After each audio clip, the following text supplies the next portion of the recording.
മദ്യത്തെക്കുറിച്ച് സംസാരിക്കാൻ പറ്റിയ ഒരു സമയമാണോ ഇതെന്ന് എനിക്ക് വലിയ സംശയമുണ്ട്. ഉച്ചയ്ക്ക് 2 മണിക്ക് മദ്യത്തെക്കുറിച്ച് സംസാരിക്കുക എന്ന് പറയുന്നത് ആളുകൾക്ക് അത്ര താല്പര്യമുള്ള കാര്യമാണെന്ന് തോന്നില്ല. മദ്യത്തെക്കുറിച്ച് പറയുമ്പോൾ നമ്മൾ സാധാരണ വൈകിട്ട് എന്താ പരിപാടി എന്നാണ് ചോദിക്കുന്നത്, അല്ലാതെ നട്ടുച്ചയ്ക്ക് അതും ചോറൂണും കഴിഞ്ഞ് മദ്യത്തെക്കുറിച്ച് സംസാരിക്കാൻ പറ്റിയൊരു സമയമാണോ അറിയില്ല. അതുകൊണ്ടാണ് നമ്മൾ മദ്യ ആനന്ദം മാത്രമല്ല മദ്യ ആനന്ദരവും എന്നും കൂടി ഉള്ളതുകൊണ്ട് പിന്നെ കുഴപ്പമില്ലാന്ന് തോന്നുന്നു. അവിടെ മദ്യത്തിൻ്റെ വിവിധ സ്റ്റേജുകളിലൂടെ കടന്നു പോയിട്ടുള്ള ആളുകളാണ് ഈ വേദിയിലുള്ളത്. ഇപ്പോഴും കടന്നു പോയിക്കൊണ്ടിരിക്കുന്ന ആളുകളാണ് ഈ വേദിയിലുള്ളത്.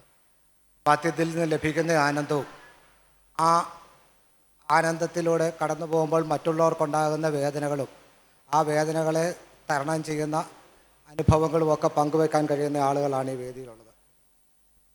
എന്തായാലും കേരളത്തിലെ ഏറ്റവും പ്രധാനപ്പെട്ട ഒരു സാമൂഹിക വിഷയമാണ് മദ്യം എന്നുള്ള കാര്യത്തിൽ തർക്കമില്ല. സാമൂഹ്യ വിപത്ത് എന്ന് ആളുകൾ പറയും. പക്ഷേ കേരളത്തിലെ പ്രധാനപ്പെട്ട നമ്മളേറ്റവും ചർച്ച ചെയ്യുന്ന കേരളത്തിലെ ഏറ്റവും ദൃശ്യതയുള്ള ഒരു വിഷയമാണ് മദ്യം. ഞാൻ പ്ലാനിംഗ് ബോർഡിൻ്റെ ഒരു കണക്കെടുത്ത് നോക്കി. പ്ലാനിംഗ് ബോർഡിൻ്റെ കണക്കെടുത്ത് നോക്കിയപ്പോൾ കേരളത്തിലെ 19% ആളുകളെ മദ്യപിക്കുന്നുള്ളതാണ് പ്ലാനിംഗ് ബോർഡിൻ്റെ കണക്ക്. 19% ആളുകൾ മദ്യപിക്കുന്നു എന്നുള്ള കണക്ക് എത്ര ആധികാരികമാണെന്ന് അറിയത്തില്ല. അപ്പം ഏതാണ്ട്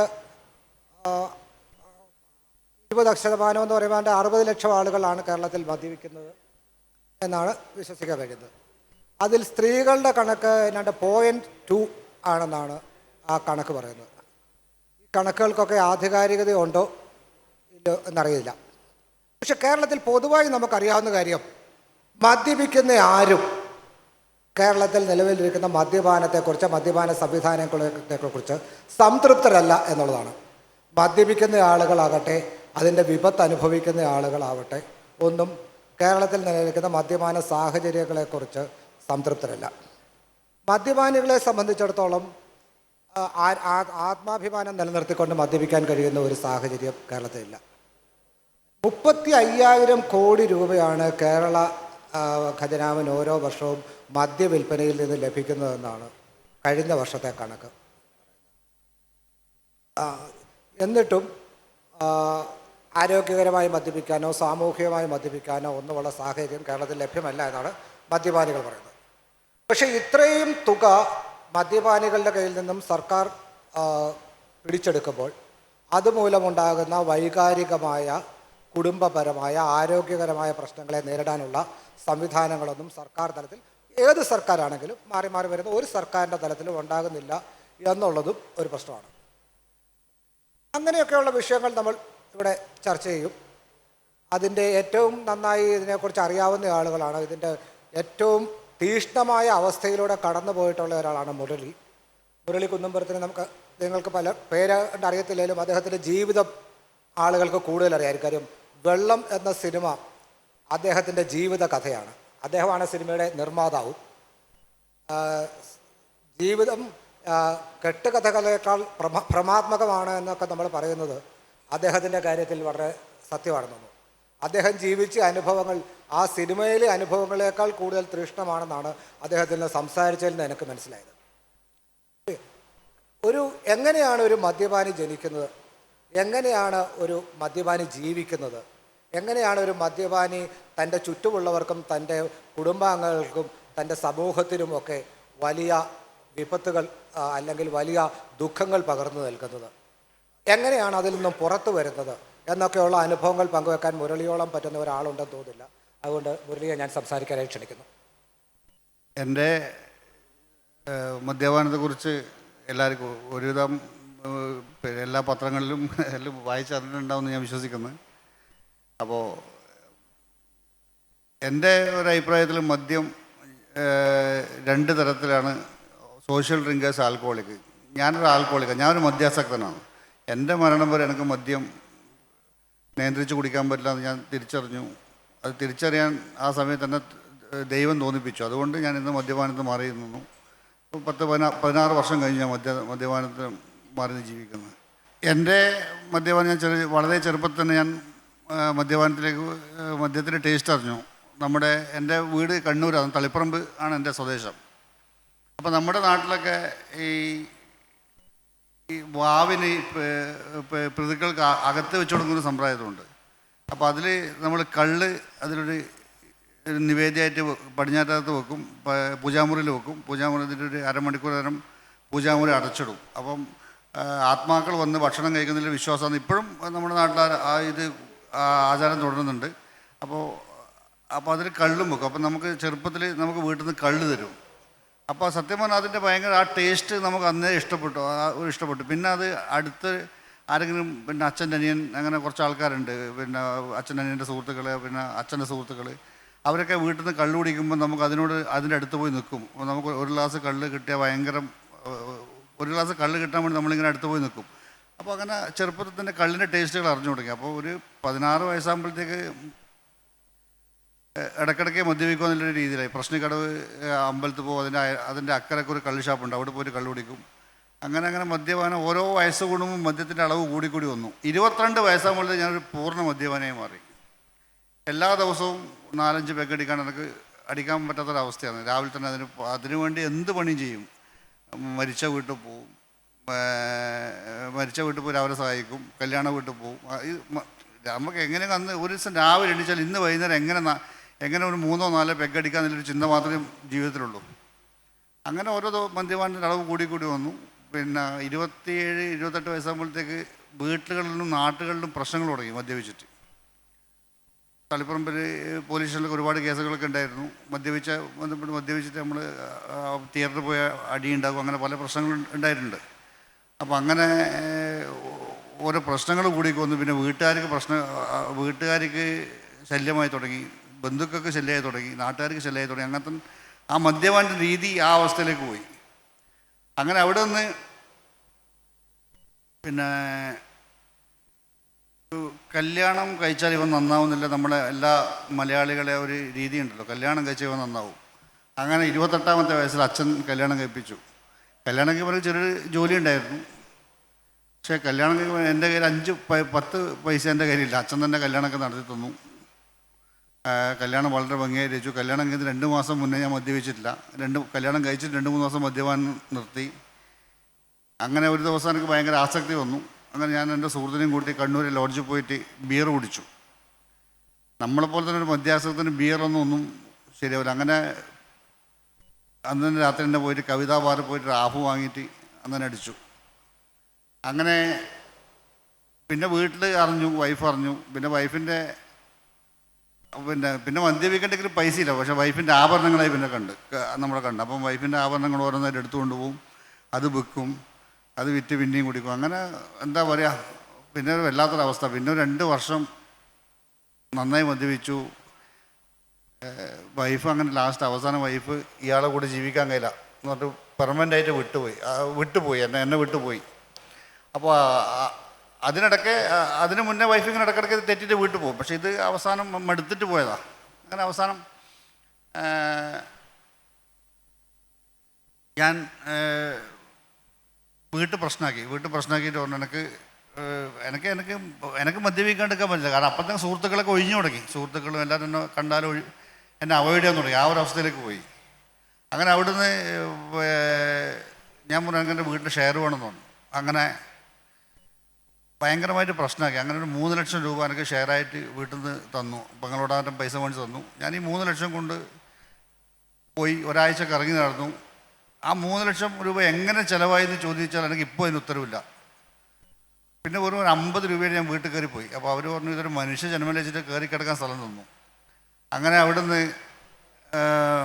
പിന്നെയും എൻ്റെ ഈ മദ്യത്തിൻ്റെ ആസക്തി കാരണം എനിക്ക് എങ്ങനെയെങ്കിലും അടിച്ചേ പറ്റൂ. നന്നായി ഞാൻ പോകലിക്കും ചെയ്യും ആ സമയത്ത്. അങ്ങനെ എങ്ങനെയും മദ്യപിച്ചേ പറ്റും. അങ്ങനെ വീട്ടുകാർ ലാസ്റ്റ് എന്നെ ഒഴിവാക്കാൻ വേണ്ടിയിട്ട് വീട് വിറ്റു. ആകെ ഉണ്ടായിരുന്ന അച്ഛന് ബാങ്കിലായിരുന്നു ജോലി. അപ്പോൾ ചെറുപ്പത്തിലെ നമ്മൾ ബുദ്ധിമുട്ടൊന്നും അറിഞ്ഞിട്ടില്ല. അപ്പോൾ വീട് വിറ്റു. എൻ്റെ പെങ്ങൾക്ക് വീട് കൊടുത്തു. അങ്ങനെ അവിടുന്ന്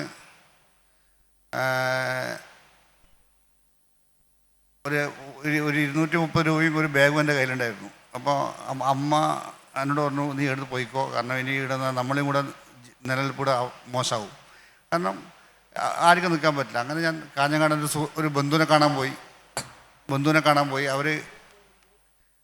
അപ്പോൾ അവരെ കണ്ടപാടെ ഞാൻ എനിക്ക് എന്തെങ്കിലും ജോലി വേണം, എനിക്ക് വീട്ടിൽ നിന്ന് പുറത്താക്കി, എനിക്ക് എന്തെങ്കിലും ജോലി വേണം, ജീവിക്കാൻ വേറെ വഴിയില്ല പറഞ്ഞു. അപ്പോൾ അയാൾ പറഞ്ഞു നിൻ്റെ കാലും കൈ അടിച്ച് പൊട്ടിക്കണ്ടെങ്കിൽ നീർത്ത് പോയിക്കോ പറഞ്ഞു. ഞാൻ പറഞ്ഞു അങ്ങനെ പറയില്ല, സന്തോഷനായുള്ള പേര്, അയാളൊന്നും ജീവിച്ചിരിപ്പില്ല.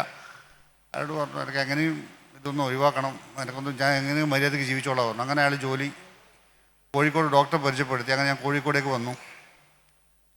അങ്ങനെ കോഴിക്കോട് വന്ന് ആ ഡോക്ടറോട് പറഞ്ഞു ഇപ്പം ഞാനിങ്ങനെ മദ്യപാനാൻ്റെ പ്രശ്നം. അപ്പോൾ അയാൾ പറഞ്ഞു ഓക്കെ എനിക്ക് ജോലി തരാം. എന്നിട്ട് അയാൾക്കൊരു ജോലി തന്നു, താൽക്കാലികമായൊരു ജോലി, താൽക്കാലികമായി ചെറിയൊരു ജോലി തന്നു. അപ്പോൾ ജോലി തരുമ്പോൾ അയാൾ പറഞ്ഞു നീ പിന്നെ അപ്പോൾ ഞാനൊരു ഹോട്ടൽ റൂം എടുത്ത് താമസിക്കുന്നു, ഡോർമെറ്ററിയിൽ, പെർ ഡേ 100 രൂപ വേണം നേരം. അപ്പോൾ അയാൾ പറഞ്ഞു നീ ഈ ഹോട്ടലിലേക്ക് താമസിക്കണ്ട, ഇവിടെ ഇഷ്ടംപോലെ മെൻസ് ഹോസ്റ്റൽ കിട്ടും, അവിടെ പോയി താമസിച്ചു പോകും. അങ്ങനെ ഒരു 5000 രൂപ അയാൾ തന്നു, ഒരു മൊബൈൽ ഫോണും വാങ്ങി തന്നു. അയാൾ എന്നോട് പറഞ്ഞു നീ ഇവിടെ പോയി പിന്നെ മെൻസ് ഹോസ്റ്റലിൽ പോയി നോക്കുന്നു. അങ്ങനെ ഞാൻ മെൻസ് ഹോസ്റ്റലിൽ പോയി ഞാൻ നോക്കി, എവിടെയും ശരിയായില്ല. അപ്പോൾ എൻ്റെ കയ്യിൽ 5000 രൂപ അയാൾ തന്ന 5000 രൂപ എൻ്റെ കയ്യിലുണ്ട്. അപ്പോൾ ഞാനിങ്ങനെ ഈ ഡോർമെറ്റിലേക്ക് ഇങ്ങനെ ടേൺ ചെയ്ത് നടക്കുന്ന ഡിപ്ലോമേറ്റ് ബാർ കോഴിക്കോട് മാവൂർ റോഡിൽ, ആ ബാറിൻ്റെ പേരൊക്കെ ഇന്ന് മാറ്റി, അന്ന് ഡിപ്ലോമേറ്റ് എന്നാണ് അതിൻ്റെ പേര്. അപ്പോൾ ഞാൻ ആ ബാറിൻ്റെ ബോർഡ് കണ്ടു, എന്തായാലും 2 പെഗ് കഴിച്ചൊക്കെ പറഞ്ഞാൽ അവിടെ കയറി. എന്നെപ്പോലെ തന്നെ മധ്യാസത്തിന് 2 പെഗ് അടിച്ചിട്ടും കാര്യമില്ല, 4 പെഗ് അടിച്ചിട്ടും കാര്യമില്ല. പിന്നെ അങ്ങനെ ആ ഒരു കുടി അവസാനം ഒരാൾക്കൊരു കച്ചിത്തുരുമ്പാണ് ആ ഡോക്ടർ ഒരു ജോലി എങ്ങനെയും ജീവിച്ചു പോയിക്കോട്ടെ വെച്ചിട്ട് തന്നതാണ്. അപ്പോൾ അതും എൻ്റെ ഈ മദ്യപിച്ചിട്ട് എനിക്ക് എൻ്റെ നിയന്ത്രണത്തിലല്ല, കാരണം പിന്നെ എന്നെ കൺട്രോൾ ചെയ്യുന്നത് മദ്യമാണ്. അങ്ങനെ ഞാൻ പിന്നെയും കഴിച്ചു. അപ്പോൾ ഡോക്ടറിന് ജോലിയും പോയി, എല്ലാം പോയി. പിന്നെ എൻ്റെ ജീവിതം എന്ന് പറഞ്ഞാൽ ഒരു മനുഷ്യൻ എങ്ങനെ ഒരാൾക്കും ആ ഒരു ഗതി വരാണ്ടിരിക്കട്ടെ ഞാൻ ദൈവത്തോട് പ്രാർത്ഥിക്കുന്നത്. കാരണം അങ്ങനെ ആ ഒരു അവസ്ഥയിലെ കാര്യം പോകാണ്ടിരിക്കട്ടെ. കാരണം ഞാൻ പിന്നെയുള്ള അവസ്ഥ വെച്ചാൽ ബസ് സ്റ്റാൻഡ് റെയിൽവേ സ്റ്റേഷനിൽ കിടത്തും. രാത്രി ആകുമ്പോഴത്തേക്ക് പിന്നെ എന്താ പറയുക ഭയങ്കരമായിട്ട് ഈ മഴയെല്ലാം പെയ്യുമ്പോൾ നമ്മളാ ഒരു അവസ്ഥ ഇപ്പം നമ്മൾ പലയാളും ഞാൻ കാണുന്നുണ്ട്. അങ്ങനെ കിടക്കും. നമുക്ക് അപ്പം ആ ഒരു അനുഭവിച്ച് വന്നവരൊക്കെ ശരിക്കത് മനസ്സിലാവും. അയാളെ ഉള്ളിലെ വിഷമം നമുക്ക് മനസ്സിലാവും. അങ്ങനെ അവിടുന്ന് റെയിൽവേ സ്റ്റേഷനിലും ബസ് സ്റ്റാൻഡിലും കിടത്തേ. അപ്പം രാത്രി ബീച്ചിൽ പോയി കിടക്കും. ബീച്ചിൽ ആരും ഉണ്ടാവില്ല. അപ്പം 11 മണിയാകുമ്പോഴത്തേക്ക് പോലീസുകാർ വരും, രാത്രി കാലിങ്ങനെ അടിക്കും, എണീച്ച് പുഴ എടുത്തു. അപ്പം നമ്മൾ ബാഗെല്ലാം കൊണ്ട് ഇങ്ങനെ എടുത്ത് എണീച്ചോടും. അങ്ങനെ ഒരു അവസ്ഥ. കാരണം ഒരിക്കലും നമുക്ക് തിരിച്ചൊരു വരാൻ പറ്റുന്ന ഒരിക്കലും പറ്റൂല. ആ ഒരു അവസ്ഥയിലേക്ക് വന്നു. അങ്ങനെ അവിടുന്ന് എൻ്റെ ഒരു സുഹൃത്ത് ഞാനിങ്ങനെ കോഴിക്കോട് മാവൂർ റോഡിൽ ഗീത പിന്നെ അമൃത ബാറിൻ്റെ തൊട്ട് അപ്പുറത്തൊരു ഹോട്ടലുണ്ട്. അപ്പം ഹോട്ടലിൽ കണ്ണാടി ചില്ല് പൊറോട്ട ഇതൊക്കെ കാണുന്നു. പക്ഷെ ഭയങ്കര വിശപ്പ്, എനിക്കാണെങ്കിൽ വിശന്നിട്ട് ഇങ്ങനെ കണ്ണ് കാണുന്നില്ല, അങ്ങനത്തെ വിശപ്പ്. അപ്പോൾ അത് കഴിക്കാൻ പൈസയുമില്ല. അപ്പോൾ അയാളോട് ചോദിച്ചാൽ അയാൾ തരുമില്ല. അപ്പോൾ അവിടെ പോയി കുറച്ച് ചൂടുകളൊക്കെ കുടിച്ച് ഹോട്ടലിൽ പോയിട്ട് എന്നിട്ട് അയാളോട് ഞാൻ ചോദിച്ചു എനിക്ക് പിന്നെ കുറച്ച് ഭക്ഷണം തരും. അയാൾ ഒന്ന് തരാൻ പറ്റില്ല, ഇറങ്ങിപ്പോന്ന് പറഞ്ഞു. അങ്ങനെ പെട്ടെന്ന് ഞാനിങ്ങനെ നിൽക്കുമ്പോൾ എൻ്റെ പുറത്തൊരാളിങ്ങനെ അടിക്കുന്നു, ഗിരീഷാട്ടെന്ന് പറഞ്ഞു. നമ്മുടെ നാട്ടിലെ ബസ് ഡ്രൈവറാണ്. അപ്പോൾ അയാളെന്നോട് പറഞ്ഞു വാന്ന് പറഞ്ഞു. അപ്പോൾ അയാൾ എന്നെ കൂട്ടി എനിക്ക് പൊറോട്ടയും കറിയും മേടിച്ചു തന്നു. അപ്പോൾ ഞാൻ സത്യം ഞാനിന്ന് 79 രാജ്യങ്ങളോളം പോയി, ഒരുപാട് യാത്ര ചെയ്തിട്ടുണ്ട്, പല സ്ഥലങ്ങളിലും പോയിട്ടുണ്ട്, 5 സ്റ്റാർ ഹോട്ടലിലും 7 സ്റ്റാർ ഹോട്ടലിലും താമസിച്ചിട്ടുണ്ട്. പക്ഷെ എൻ്റെ ജീവിതത്തിൽ ഞാൻ കഴിച്ച ഏറ്റവും രുചികരമായ ഭക്ഷണം അന്ന് ഗിരീഷാട്ടൻ വാങ്ങി തന്നതാണ്. അങ്ങനെ അവിടെ നിന്ന് ഗിരീഷാട്ടൻ നാട്ടിൽ കൂട്ടിക്കൊണ്ടുപോയി. അപ്പോൾ എനിക്കറിയാം ഞാൻ ഗിരീഷാട്ടൻ എനിക്ക് നാട്ടിൽ വന്ന് എന്നെ ആരും അടുപ്പിക്കൂല, എല്ലാവരും എന്നെ ഒഴിവാക്കിയതാണ്.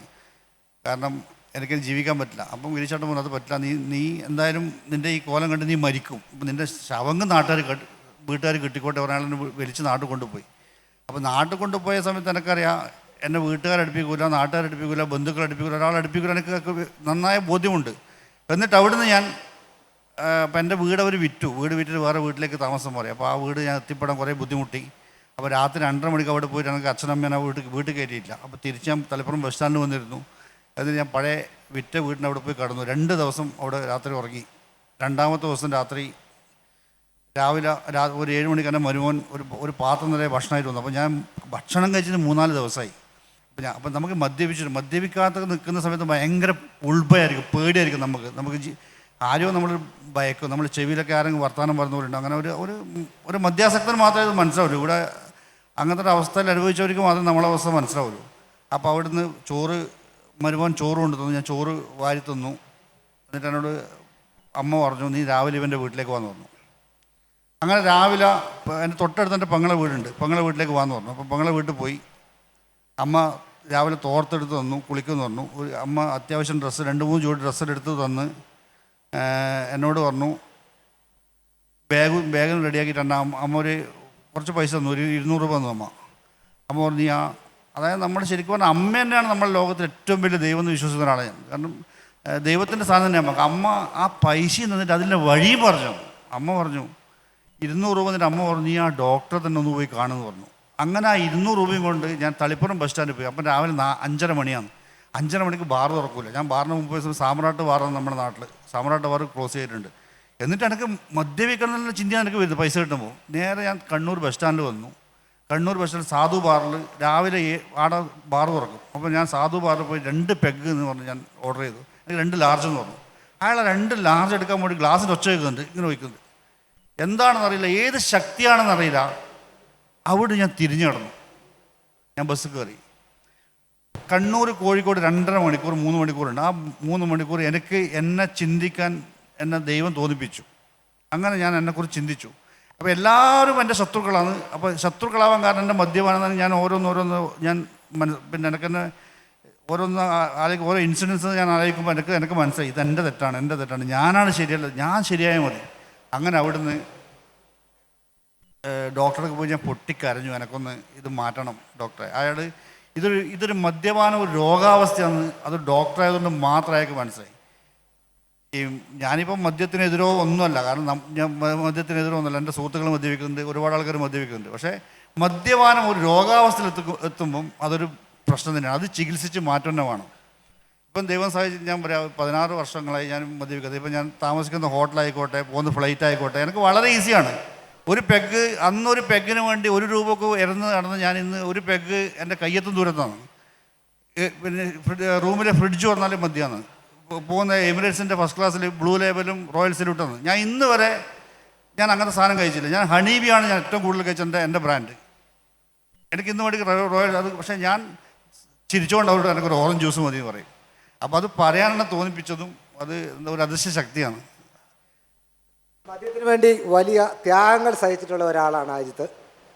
സ്വന്തം ജോലി പോലും മദ്യത്തിൻ്റെ പേരിൽ നഷ്ടപ്പെടേണ്ടി വന്ന, മദ്യപിച്ച് നഷ്ടപ്പെട്ടതല്ല, മദ്യത്തിൻ്റെ പേരിൽ നഷ്ടപ്പെടുത്തേണ്ടി വന്ന ഒരാളാണ് അജിത്ത്. അജിത്ത് പറയുന്നത് എന്നാണ്ട് 30 ലക്ഷത്തോളം ആളുകൾ ആ കൂട്ടായ്മയിൽ അംഗങ്ങളായിരുന്നു. ഇപ്പോൾ അത് അജിത്ത് അനാവശ്യമായിട്ടുള്ളവരെയൊക്കെ ഒഴിവാക്കി ഇപ്പോൾ ഏതാണ്ട് 23 ലക്ഷമായിട്ടുണ്ട്. എങ്കിലും അതിൽ അത്ഭുതപ്പെടുന്ന കാര്യം അതിൽ 5 ലക്ഷം സ്ത്രീകളുണ്ട് എന്നുള്ളതാണ്. ഈ 5 ലക്ഷം സ്ത്രീകൾ അതിൻ്റെ അകത്ത് തുറന്നു പറയാൻ ധൈര്യത്തോടുകൂടി പ്രവർത്തിക്കുന്നു എന്നുള്ളത് അത്ഭുതപ്പെടുന്ന ഒരു കാര്യമാണ്. അത്രയും ആളുകളിൽ അജിത്ത് എങ്ങനെയാണ് ഇതിൻ്റെ മദ്യപാനത്തിൻ്റെ ഒരു ആനന്ദം ഇങ്ങനെ നിലനിർത്തുന്നത്? നമസ്കാരം. പിന്നെ ആക്ച്വലി 2003 മുതൽ ഈ നാടൻ ഭക്ഷണങ്ങൾ വലിയ ഇഷ്ടമായതുകൊണ്ട് ഞാൻ പുതിയ കടകൾ കണ്ടെത്തും. അവിടുന്ന് ഭക്ഷണം കഴിക്കും. അതിൻ്റെ ഒരു ചിത്രം ഫോട്ടോ എടുത്ത് സൂക്ഷിച്ച് വയ്ക്കും. പിന്നെ ഓർക്കൂട്ടും ഫേസ്ബുക്കൊക്കെ വന്നതിന് ശേഷം അതിൽ സ്ഥിരമായിട്ട് പോസ്റ്റൊക്കെ ചെയ്യുന്നുണ്ടായിരുന്നു. ഫുഡ് കഴിക്കുന്നതും എൻ്റെ ഫോട്ടോ ഉൾപ്പെടെ തന്നെ. അപ്പോൾ ഒരു ദിവസം ഒരു 2017 ഞാൻ ആലോചിച്ചു, എല്ലാ മദ്യപിക്കുന്ന ആൾക്കാരൊക്കെ നല്ല ബോട്ടിലാണെങ്കിലും വില കുറഞ്ഞ ബോട്ടിലാണെങ്കിലും ഒരു സെൽഫിയൊക്കെ എടുത്ത് വയ്ക്കും, അല്ലെങ്കിൽ സുഹൃത്തുക്കളുടെ കൂടെ ഒരു ഫോട്ടോ എടുക്കും. പക്ഷേ അത് പോസ്റ്റ് ചെയ്യാൻ വേണ്ടിയിട്ടൊരു പ്ലാറ്റ്ഫോം എന്തുകൊണ്ട് തുടങ്ങിക്കൂടാ എന്നുള്ളൊരു ചിന്ത ഇപ്പോൾ 2017. അപ്പോൾ അങ്ങനെ ഇതിന് മുന്നേ തന്നെ ഫുഡിൻ്റെ പല ഗ്രൂപ്പുകളും ഞാൻ ക്രിയേറ്റ് ചെയ്തിട്ടുണ്ട്. അതിൽ ഞാൻ കരുതിയെന്ന് വെച്ച് കഴിഞ്ഞാൽ ഫുഡ് ഇഷ്ടപ്പെടുന്ന മലയാളികളെ വലിയൊരു കൂട്ടായ്മ ആക്കാമെന്ന് കരുതിയിട്ടുണ്ടായിരുന്നു. ആക്ച്വലി ഒരു 1000 ആൾക്കാർ പോലും വരില്ല. ചിലപ്പോൾ 5000 ആയിക്കഴിഞ്ഞാലും കുറേ ആൾക്കാർ അത് ഗ്രൂപ്പിൽ നിന്ന് ലെഫ്റ്റ് ആവും. ഇൻട്രസ്റ്റിംഗ് ആയിട്ടൊന്നും ഇല്ലല്ലോ, എപ്പോഴും ഫുഡിൻ്റെ കുറേ ചിത്രങ്ങൾ വരുന്നു എന്നുള്ളത്. അപ്പോൾ അത് പാളിപ്പോയി. അങ്ങനെ അത്രയും വലിയൊരു ഗ്രൂപ്പ് തുടങ്ങാനായിട്ട് ഉള്ള ആ ഒരു പദ്ധതി അവസാനം 2 എണ്ണം അടിക്കുന്നവർക്ക് നമുക്കൊരു ഗ്രൂപ്പ് തുടങ്ങിയാലോ, എല്ലാവരും പോരെ എന്ന് പറഞ്ഞിട്ടൊരു ഗ്രൂപ്പാണ്. ഗ്ലാസ്സിലെ നുരയും പ്ലേറ്റിലെ കറിയും അതിൻ്റെ ഒരു ക്യാച്ചി ഒരു പേരും കൂടെ ചേർത്തിട്ടാണ് തുടങ്ങിയത്. ആക്ച്വലി ഞെട്ടിപ്പിക്കുന്നത് എന്തെന്ന് പറഞ്ഞു കഴിഞ്ഞാൽ ഒരു 3 മാസം കൊണ്ട് അത് 30 ലക്ഷം ആൾക്കാരായി. എല്ലാവർക്കും വളരെ സന്തോഷം. പിന്നെ എല്ലാവരും മദ്യപിക്കുന്നത് തന്നെയാണ് പോസ്റ്റ് ചെയ്യുന്നത്. ഈവൻ ഈ 5 ലക്ഷം സ്ത്രീകളുള്ളതിൽ കുറച്ച് പേരെങ്കിലും ഗ്രൂപ്പിൽ നിരന്തരം പോസ്റ്റ് ചെയ്യാറുണ്ട്, ഇന്ന് ഈ ബോട്ടിലാണ് എന്നൊക്കെ ഉള്ളത്. ആക്ച്വലി ഒരു കണക്കിന് പറഞ്ഞു കഴിഞ്ഞാൽ അത് ആ ഗ്രൂപ്പിൽ കയറി നോക്കിക്കഴിഞ്ഞാൽ നമുക്ക് 2 എണ്ണം അടിക്കണമെന്ന് തോന്നും. അങ്ങനെ 2018 ഒക്കെ ആയപ്പോൾ അത് ഗവൺമെൻറ്റിന് അത് ഒരു ഇതത്ര ശരിയല്ലല്ലോ ഈ പോക്ക്. ഇത്രയും സ്ത്രീകളൊക്കെ മുഖ്യധാരയിൽ ഇത്രയും വലിയൊരു ഗ്രൂപ്പിൽ വന്നിട്ട് മദ്യപിക്കുന്ന ചിത്രങ്ങളിടുന്നു, പിന്നെ ഫാമിലിയായിട്ട് ഇരിക്കുമ്പോൾ കൊച്ചുകുട്ടികളിലേക്ക് ഫ്രണ്ട് വെച്ച് കുടിക്കുന്നു എന്നൊക്കെ പറഞ്ഞിട്ട് വലിയ കേസൊക്കെ ആയി. ഞാനും വൈഫും കുറേ നാൾ മാറിയൊക്കെ നിന്നു. 5 മാസം ഒളിവിലൊക്കെ ആയിപ്പോയി. പിന്നെ ആ ടൈമിൽ ഞാൻ ഡിപ്പാർട്ട്മെൻറ്റിലായിരുന്നു ജോലി. അപ്പോൾ അവിടെ നിന്ന് ആ ജോലിയും നഷ്ടപ്പെട്ടു. പക്ഷേ ഗ്രൂപ്പിൻ്റെ ഒരു രീതി എന്ന് വെച്ച് കഴിഞ്ഞാൽ രാഷ്ട്രീയം, മതം, ജാതി ഇതിൻ്റെ കാര്യങ്ങളൊന്നും ചർച്ചയിൽ വരാൻ പാടില്ല എന്നുള്ളതായിരുന്നു നമ്മുടെ ഗ്രൂപ്പിൻ്റെ മെയിൻ. അതിൽ നമ്മളൊരു ക്ലോസ് ആയിട്ട് നമ്മൾ എഴുതി വച്ചിട്ടുള്ളത്. അതുപോലെ തന്നെ ഇതിനകത്തുള്ള ഗ്രൂപ്പിലുള്ള ഒരാൾ പോലും മോശമായിട്ട് അല്ലെങ്കിൽ രാഷ്ട്രീയമായിട്ടോ ഒന്നും പറയാറുമില്ല. എല്ലാവർക്കും വളരെ സ്നേഹമാണ്.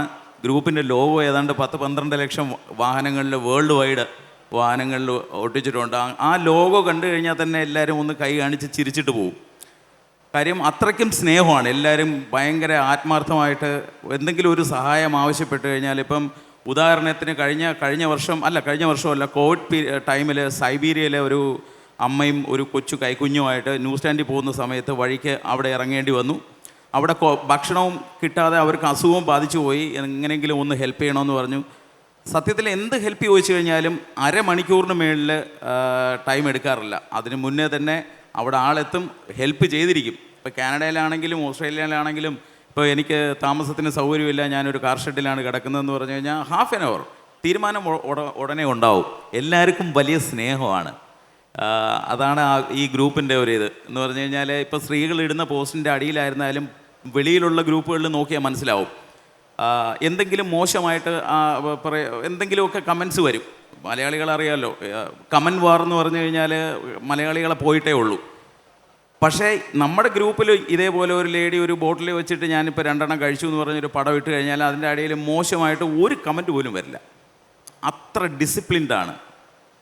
സത്യത്തിൽ ഞാൻ 2 എണ്ണം കഴിക്കുന്ന ആളാണ്. പക്ഷേ പ്രോത്സാഹിപ്പിക്കേണ്ട ഒന്നല്ല തീർച്ചയായിട്ടും. പക്ഷേ ഗ്രൂപ്പിനകത്ത് കയറിക്കഴിഞ്ഞാൽ വിവിധ ഇനം ബോട്ടിലും രീതികളും ഫുഡും നല്ല കളർഫുള്ളായിട്ടുള്ള ഡിഷസും ഒക്കെ കാണുമ്പോൾ ശരി, ഇന്ന് 2 എണ്ണം അടിച്ച് കളയാമെന്ന് തോന്നും. അത് അത്ര നല്ലതല്ല. ഈ ഗ്രൂപ്പിലെ സ്നേഹത്തിൻ്റെ അടിസ്ഥാനം മദ്യമാണെന്നാണോ വിശ്വാസം? അല്ല, തീർച്ചയായിട്ടും അല്ല. ഇപ്പം ഈ ഗ്രൂപ്പിലുള്ള ഇപ്പം 23 ലക്ഷം ആൾക്കാരാണുള്ളത്. ആക്ച്വലി ഇതിൽ ഒരു 30% ആൾക്കാരൊക്കെ മദ്യപിക്കുന്ന ആൾക്കാരായിട്ടുള്ളൂ. ബാക്കിയെല്ലാം ലൈഫ് സ്റ്റൈൽ എന്നുള്ള രീതിയിൽ, പിന്നെ ഫുഡിൻ്റെ പടം, യാത്രകളുടെ ചിത്രം, പിന്നെ ഈ ട്രാവൽ ചെയ്ത അനുഭവങ്ങൾ, ഇതൊക്കെ പങ്കുവയ്ക്കാനായിട്ട് ഒരു വിഭാഗം ആൾക്കാരുണ്ട്. പിന്നെ മദ്യപിക്കുന്ന ഫോട്ടോ ഇടുന്നതും ഒരു വിഭാഗം ആൾക്കാരുണ്ട്. പിന്നെ സ്ത്രീകൾക്ക് ഇപ്പോൾ 5 ലക്ഷം പേരിന് മുകളിലുണ്ട്. അതിൽ ഒരു 10-30,000 പേരായിരിക്കും ചിലപ്പോൾ മദ്യപിക്കുന്നത്. ആക്ച്വലി ബാക്കിയുള്ള ആൾക്കാരൊക്കെ ചെറിയ തോതിൽ വല്ല സാരി ചലഞ്ചോ അല്ലെങ്കിൽ പിന്നെ അങ്ങനെ എന്തെങ്കിലും ചലഞ്ചസൊക്കെ റൺ ചെയ്ത് ഒരുപാട് ലൈക്ക് കിട്ടും എന്നുള്ളതാണ്. എങ്ങനെ പോയി കഴിഞ്ഞാലും നല്ല ഒരു പോസ്റ്റൊക്കെ ആണെങ്കിൽ ഒരു 0.5 മില്യൺ ലൈക്കൊക്കെ ആവും. അപ്പോൾ വിദേശത്തൊക്കെ വർക്ക് ചെയ്യുന്ന ഇപ്പോൾ ഫാമിലിയൊക്കെ നാട്ടിലുണ്ട്, വിദേശത്താണ്. അപ്പോൾ എൻ്റെ കുറേ സുഹൃത്തുക്കളും കോളേജിൽ പഠിച്ച ആൾക്കാരും ഒക്കെ ഉണ്ട്. അപ്പോൾ ഞാനിവിടെ ഭക്ഷണം കഴിച്ച് പിന്നെ ഒരു വൈനൊക്കെ കഴിച്ചിരിക്കുന്ന ഒരു ചിത്രം എനിക്ക് പോസ്റ്റ് ചെയ്യണം. അല്ലെങ്കിൽ വൈനില്ലാന്ന് തന്നെ ഇരിക്കട്ടെ, പോസ്റ്റ് ചെയ്യുമ്പം നാട്ടിലെ ഈ മലയാളികളായിട്ടുള്ള എല്ലാ ആൾക്കാരും ഇത് കാണും. ഇയാൾ അവിടെ ഓസ്ട്രേലിയയിൽ പോയല്ലേ ഇത്രയും നാളായിട്ട് എന്ന് പറഞ്ഞിട്ട് പെട്ടെന്ന് ഗ്രൂപ്പിനകത്ത് പോസ്റ്റ് ചെയ്ത് കഴിഞ്ഞാൽ പ്രസിദ്ധി വരും എന്നുള്ളത് ഉറപ്പാണ്. അതാണ്. അപ്പോൾ എല്ലാവരും മദ്യപിക്കുന്ന ആൾക്കാരല്ല അതിനകത്തുള്ള. ബാക്കിയുള്ളവരൊക്കെ ഈ ഫോട്ടോകൾ കണ്ട് ആനന്ദിക്കാനും, പിന്നെ മദ്യപിക്കാത്തവർ അല്ലാത്ത ചലഞ്ചസ്, ചിലപ്പോൾ മുണ്ടും ഷർട്ടും ചലഞ്ച്, അത് ഞാനിപ്പോൾ ലണ്ടനിൽ കൈലിയാണ് ഞാൻ ഉടുത്തുകൊണ്ട് നിൽക്കുന്നത് എന്നൊക്കെ പറഞ്ഞിട്ട് ഓരോ ചലഞ്ച് വരും. അവരതിൽ ആ ഒരു സന്തോഷം കണ്ടെത്തും. അങ്ങനെയാണ്. ഈ മദ്യത്തെ പ്രോത്സാഹിപ്പിക്കുന്നുള്ളത് കൊണ്ട് നിങ്ങൾക്ക് നിയമപരമായ പ്രശ്നങ്ങൾ എന്തൊക്കെയാണ്? അതായത് മദ്യത്തെ പ്രോത്സാഹിപ്പിക്കുന്ന സ്ത്രീകൾ മദ്യപിക്കുന്നതും ഈ ഒരുപാട് ബോട്ടിൽസൊക്കെ വരുന്നതിൻ്റെ സ്റ്റാറ്റ്യൂട്ടറി വാണിംഗ് ഒന്നും എഴുതിയിട്ടില്ല എന്നൊക്കെ പറഞ്ഞിട്ടാണ് ചെറിയ ചെറിയ കേസുകൾ തുടക്കത്തിലൊക്കെ ഉണ്ടായത്. അതൊക്കെ വലിയ ഇഷ്യൂ ഇല്ലാതെ അങ്ങ് പോയി. പക്ഷേ അച്ഛനും അമ്മയും മരിച്ചു പോയ ആൾക്കാർ പിന്നെ കല്ലറയിലിരുന്ന് മദ്യം കഴിക്കുന്നതിൻ്റെ ചിത്രമൊക്കെ ഗ്രൂപ്പിൽ വരാൻ തുടങ്ങി. പിന്നെ ഇപ്പം ഒരു കള്ള് ഷാപ്പിൽ പോയി, ഇപ്പം മിക്കവാറും ഉള്ള കള്ള് ഷാപ്പൊക്കെ ഫാമിലി കള്ള് ഷാപ്പാണ്. അപ്പോൾ അവിടെ കൊച്ചുകുട്ടികളും എല്ലാം ഉണ്ട്. പക്ഷേ യഥാർത്ഥത്തിൽ കൊച്ചുകുട്ടികളുടെ കൂടെ ഇരുന്ന് മദ്യപാനം പാടില്ല. അവർ ഫ്യൂച്ചറിൽ ഇത് കണ്ട് വളർന്നിട്ട് അവർ മദ്യപിക്കാൻ പ്ലാൻ ചെയ്താലോ എന്നുള്ളൊരിതുണ്ട്. അപ്പോൾ അത് നിയമപരമായി അത് കറക്റ്റല്ല. അപ്പോൾ ഇത് ഞങ്ങൾക്കറിയില്ലായിരുന്നു. ഈ വരുന്ന പോസ്റ്റുകളെല്ലാം നമ്മളിത് അപ്രൂവ് ചെയ്ത് വിട്ടുകൊണ്ടിരുന്നു. 2018 നമ്മൾ ഈ കൂട്ടായ്മയിൽ, ഇത്രയും വലിയ കൂട്ടായ്മയല്ലേ, നമുക്ക് കുറച്ച് തിരുവനന്തപുരത്തുള്ള ആൾക്കാർക്ക് ഒരിടത്ത് കൂടിയാലോ എന്ന് ഒരു പ്ലാൻ. അങ്ങനെ വൈറ്റ് ഡാമർ എന്ന് പറഞ്ഞിട്ടൊരു ബാർ ഹോട്ടലിലെ ഒരു ഹാളിൽ, ബാറിനകത്തല്ല ഹാളിൽ വെച്ച് നമ്മളെല്ലാവരും ഗെറ്റ് ടുഗദർ നടത്തി. അപ്പോൾ അതിൽ ഒബിയസ്ലി മദ്യം ഉണ്ടായിരുന്നു. അതിലാണ് കേസ് എടുത്തത്.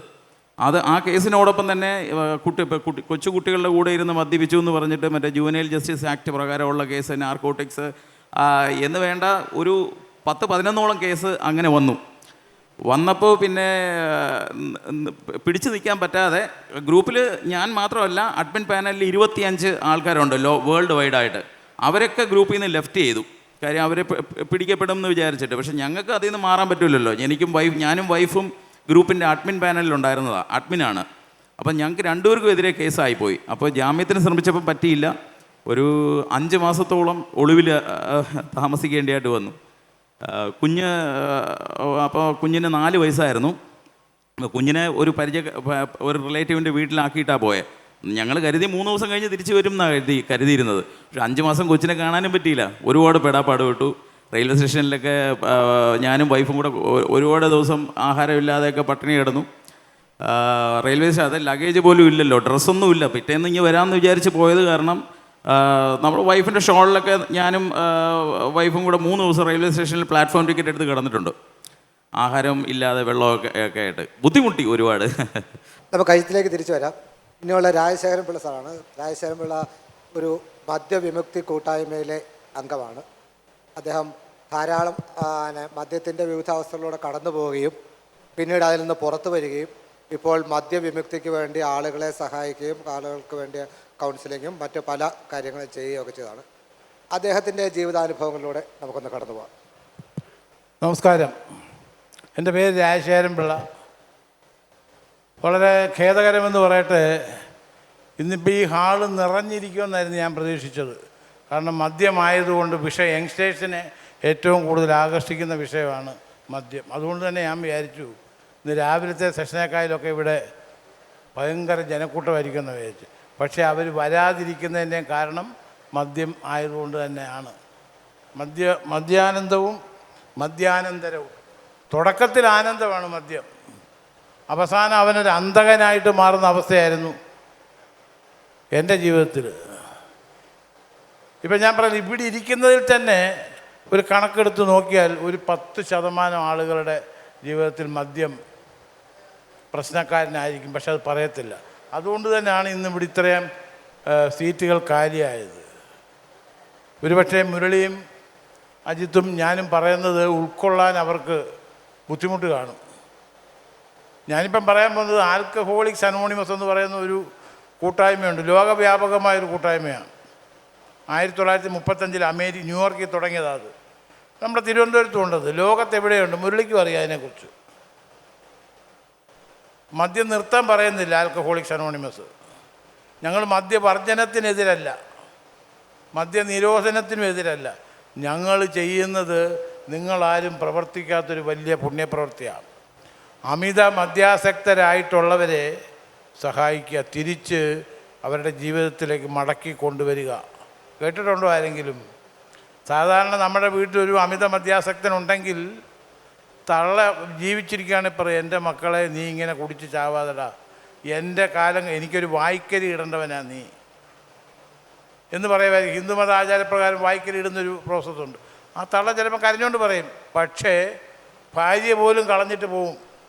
എനിക്കറിയാൻ പ്രിയമുള്ളവരെ, ഈ കഴിഞ്ഞ കുറച്ച് ദിവസങ്ങളായിട്ട് പലരും വിളിക്കുന്നത് ഭാര്യ കളഞ്ഞിട്ട് പോയ ഭർത്താക്കന്മാരെ, കുടിയന്മാരെ പലരും വിളിക്കുന്നത്. അതല്ലെങ്കിൽ ഭർത്താവ് കാരണം നിവൃത്തിയില്ല. നമുക്കറിയാം നമ്മുടെ ഇടയിൽ നടമാടുന്ന പ്രശ്നങ്ങൾ. അച്ഛൻ മകളെ പീഡിപ്പിച്ചു, സഹോദരൻ സഹോദരിയെ പീഡിപ്പിച്ചു, രോഗി ഡോക്ടറെ കുത്തിക്കൊന്നു. ഇതിൻ്റെയൊക്കെ പിന്നിലുള്ളത് എന്താണ്? മദ്യം തന്നെയാണ്.